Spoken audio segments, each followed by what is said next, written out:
Have you ever looked at your bank account balance and felt proud of that nice fat number staring back at you? Maybe you've been diligently saving for years, watching those digits climb higher and higher, thinking you're being financially responsible. Well, what if I told you that keeping too much money in your bank account might actually be one of the worst financial decisions you're making right now? What if that safety net you think you're building is actually a financial trap that's quietly stealing your wealth while you sleep? Most people would call me crazy for suggesting there's such a thing as having too much money in the bank. After all, we've been conditioned to believe that cash is king, that having a big savings account balance means financial security. But here's the uncomfortable truth that your bank definitely doesn't want you to know. Every single day that your money sits in that account, it's losing value. Not just a little bit, but significantly enough to impact your financial future in ways you probably haven't considered. My name is Nick, and I spend way too much time thinking about money, inflation, and why most people's financial strategies are completely backwards. If you're someone who actually wants to understand how money works instead of just hoping everything will magically work out, make sure to hit that subscribe button and give this video a thumbs up if it ends up changing how you think about your savings. Now, before I reveal the exact dollar amount you should never exceed in your bank account, let me paint you a picture of what's really happening to your money right now. While you're sleeping peacefully, thinking your savings are safe and sound, inflation is working the night shift, systematically reducing the purchasing power of every dollar you've worked so hard to save. It's like having a slow leak in your financial tire that you can't see, but that's constantly deflating your wealth. The Federal Reserve has a target inflation rate of 2% annually. That might not sound like much, but let me show you what that actually means for your money. If you have $10,000 sitting in a typical traditional savings account, earning maybe 0.5% interest, and inflation is running at 2%, you're effectively losing 1.5% of your purchasing power every single year. That $10,000 will have the buying power of about $9,850 after just 12 months. But here's where it gets really painful. While many traditional savings accounts pay minimal interest, the real impact comes from what inflation does to your purchasing power. Let me give you some concrete examples. Chipotle burrito that cost $8 just a few years ago now costs around $12.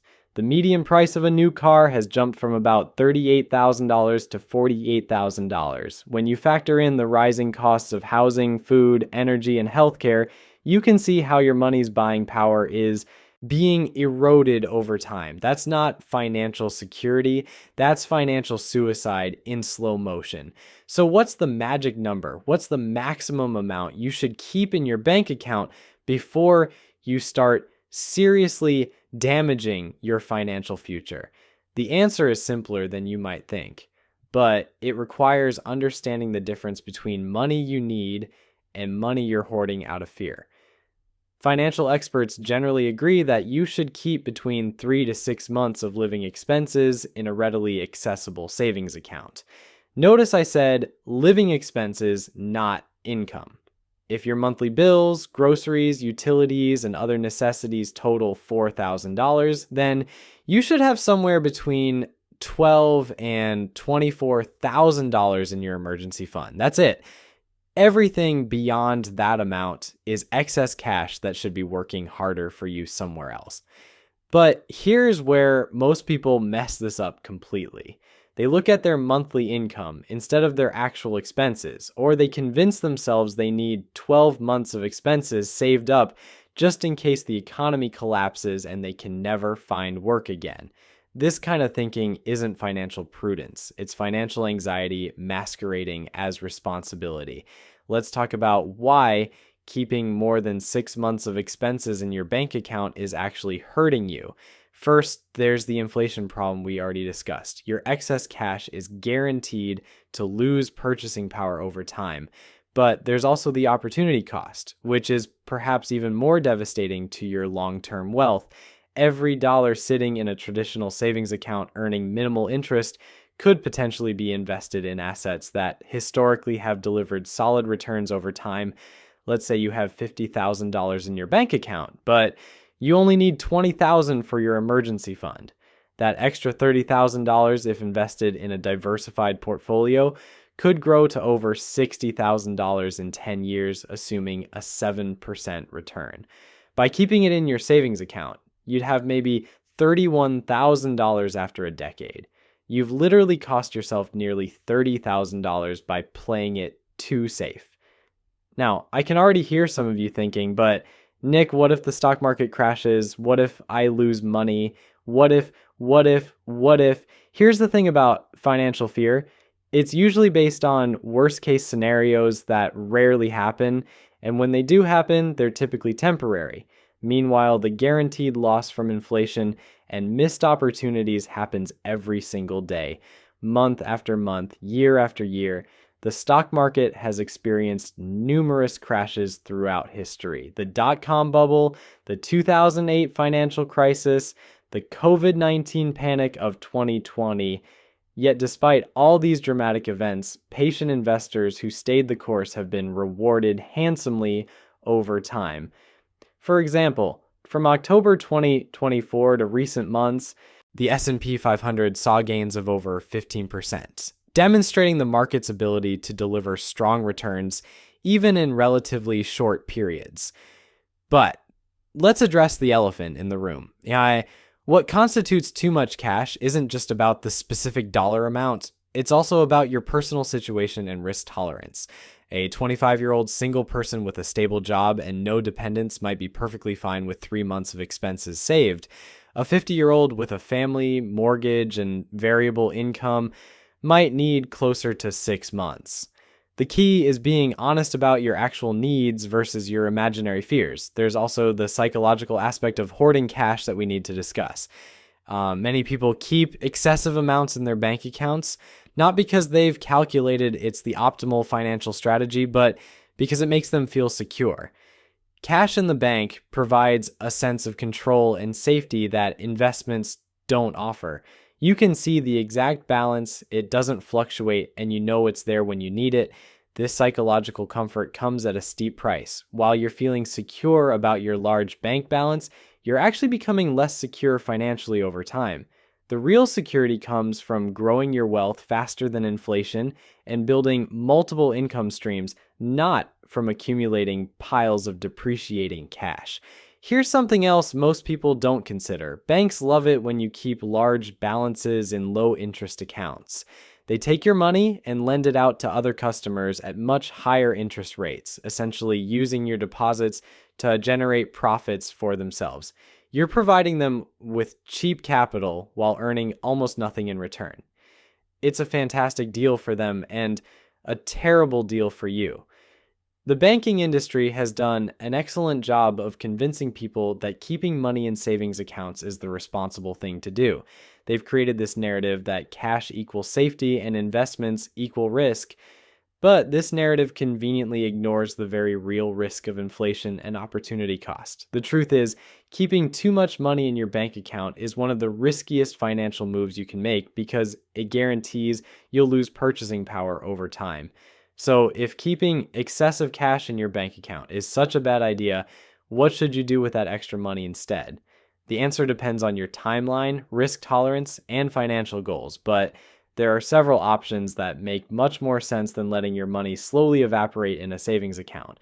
For starters, you could invest that excess cash in a diversified portfolio of low-cost index funds. This isn't some get-rich-quick scheme or complicated trading strategy that requires you to become a Wall Street expert overnight. It's simply buying a small piece of thousands of different companies and letting capitalism do what it does best over time. Historically, diversified stock portfolios have delivered strong returns over long periods, which means your money has the potential to grow substantially instead of losing value to inflation. If the thought of putting money in the stock market makes you break out in a cold sweat, start small. Take just the amount above your 6-month emergency fund and invest half of it. Keep the other half in your savings account if it helps you sleep better at night. As you get more comfortable seeing your investments grow over time, you can gradually shift more of your excess cash into productive assets. Real estate is another option worth considering, though it requires significantly more capital and isn't as liquid as stocks. If you have enough excess cash sitting around, you might consider investing in rental properties or real estate investment trusts that pay dividends. Real estate has historically been an excellent hedge against inflation because property values and rents tend to rise along with the general price level. For those who are more entrepreneurially minded, that excess cash could be invested in yourself through education, skills development, or starting a side business. The return on investment from learning new skills or building income streams can far exceed what any traditional investment offers. That $20,000 sitting uselessly in your savings account could fund a certification program, online courses, or the startup costs for a business that generates passive income for years to come. But here's where a lot of people get paralyzed by analysis. They know they should do something with their excess cash, but they spend months or even years researching the perfect investment strategy, comparing different options, and waiting for the ideal moment to start. Meanwhile, inflation continues eating away at their purchasing power every single day they delay. The perfect investment strategy doesn't exist. The perfect time to start investing was yesterday. The second best time is today. You don't need to have everything figured out before you begin.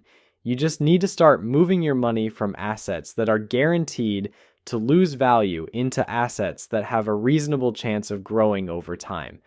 Now, let's talk about what happens when you actually implement this strategy and start keeping the right amount in your bank account. First, you'll probably feel a little uncomfortable. That's normal. You've been conditioned to believe that cash equals security, so reducing your bank balance might trigger some anxiety initially. This discomfort is actually a good sign because it means you're breaking out of the financial comfort zone that was keeping you stuck. Within the first year, you'll likely notice something interesting happening to your mindset. Instead of focusing on accumulating cash, you'll start thinking more strategically about growing wealth. You'll become more conscious of inflation and opportunity costs. You'll start making financial decisions based on math rather than emotions. This shift in perspective is often more valuable than the actual investment returns because it changes how you approach money for the rest of your life. Here's something that might surprise you about emergency funds. The people who are most worried about not having enough cash readily available are often the same people who have never actually needed to use their emergency fund for a real emergency. They've created this elaborate worst-case scenario in their heads where they'll suddenly need access to massive amounts of cash immediately, but when you examine their actual financial history, this scenario has never materialized. Real emergencies are usually much smaller and more manageable than people imagine. A car repair might cost $1,500. A medical bill could be a few thousand. Job loss, while scary, rarely requires you to immediately withdraw huge sums of cash because unemployment benefits and severance packages provide some buffer time. The scenarios where you need instant access to $50,000 in cash are extremely rare, yet many people structure their entire financial strategy around these unlikely events. Even if a major emergency did occur that required more cash than you have in your emergency fund, you have options. You could sell some of your investments, though this isn't ideal during market downturns. You could use a line of credit or credit cards temporarily while you liquidate assets. You could borrow against your retirement accounts in extreme circumstances. The point is, having every possible dollar sitting in a savings account just in case isn't the only way to handle unexpected expenses. Let's address another common objection to this strategy. Some people argue that they need large cash balances because they're planning to make a major purchase soon, like buying a house or a car. This makes sense if you're genuinely planning to make that purchase within the next 12 to 18 months. But if you're talking about buying a house someday in the vague future, or you think you might need a new car in the next few years, you're using potential future purchases as an excuse to avoid investing. Here's a better approach for planned purchases. If you know you'll need $20,000 for a down payment in 2 years, keep that money in a high-yield savings account or short-term certificates of deposit. Don't invest money you'll need within the next 2 years in the stock market because short-term volatility could work against you. But don't keep money you won't need for 5 or 10 years sitting in savings just because you might possibly maybe someday want to buy something with it. The wealthy understand something about cash that most people miss entirely. Cash is a tool, not a goal. They keep enough cash on hand to handle immediate needs and take advantage of opportunities, but they don't hoard it. They understand that cash flow is more important than cash accumulation. They'd rather have assets generating monthly income than a huge pile of money earning nothing in the bank. This brings us to one of the most counterintuitive aspects of building wealth. The less cash you have sitting around, the more motivated you become to create additional income streams. When you know you only have a few months of expenses saved, you're more likely to pursue that promotion, start that side business, or develop skills that increase your earning potential. Having too much cash can actually make you complacent and less driven to improve your financial situation. There's also a behavioral economics principle at work here called Parkinson's Law, which states that expenses expand to fill available income. The same principle applies to cash reserves. The more money you have sitting in your bank account, the more likely you are to spend it on unnecessary things. When you keep your cash reserves lean and purposeful, you're forced to be more intentional about your spending decisions.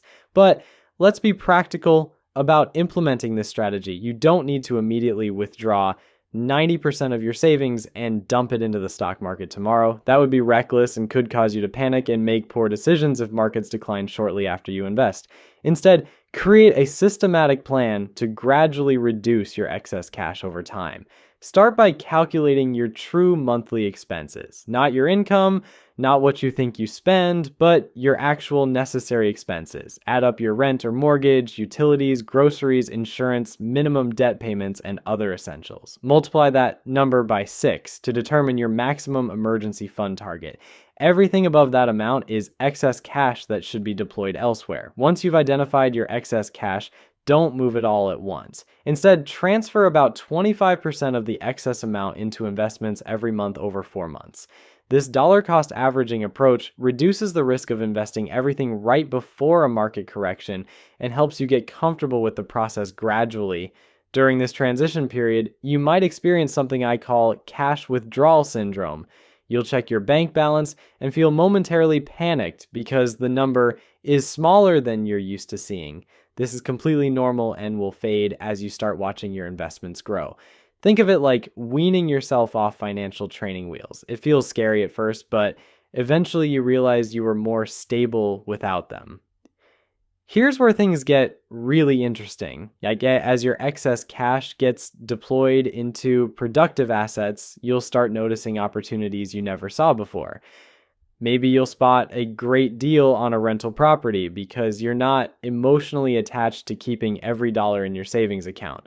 Perhaps you'll finally invest in that course or certification that could boost your income because you're not hoarding cash out of fear. The psychological shift from cash accumulator to wealth builder is profound. Instead of asking yourself how much money you can save, you'll start asking how much wealth you can create. Instead of feeling proud about your bank balance, you'll feel excited about your net worth growth. This mindset change alone is worth more than any specific investment return because it transforms how you approach money for decades to come. Now let's talk about what the optimal bank account balance actually looks like in practice. For most people, this sweet spot falls somewhere between $15,000 and $45,000, depending on their monthly expenses and family situation. If you're single with low expenses, $15,000 might be plenty. If you have a family and higher living costs, $45,000 could be appropriate. The key is tying this number to your actual needs rather than some arbitrary amount that makes you feel good. But here's something that might shock you. Some of the wealthiest people I know keep surprisingly little cash in their bank accounts. They understand that cash is like ice cream on a hot day. The longer you hold on to it, the less valuable it becomes. They keep enough to handle immediate needs and opportunities, but everything else is working hard in investments, real estate, or businesses. This doesn't mean they're financially reckless. Quite the opposite. They've created multiple income streams and have access to credit when needed, which provides more real security than a pile of depreciating cash ever could. They've learned that true financial security comes from cash flow and asset growth, not from accumulating money that loses value over time. The irony is that many people who think they're being conservative by keeping large cash balances are actually taking enormous risks. They're guaranteed to lose purchasing power to inflation, they're missing out on compound growth, and they're creating a false sense of security that prevents them from taking the calculated risks necessary to build real wealth. So there you have it. Keep 3 to 6 months of expenses in your bank account and put everything else to work before inflation turns your financial fortress into a house of cards. Your future self will thank you for making your money work as hard as you do. Stop letting your bank get rich off your fear and start building the wealth you actually deserve.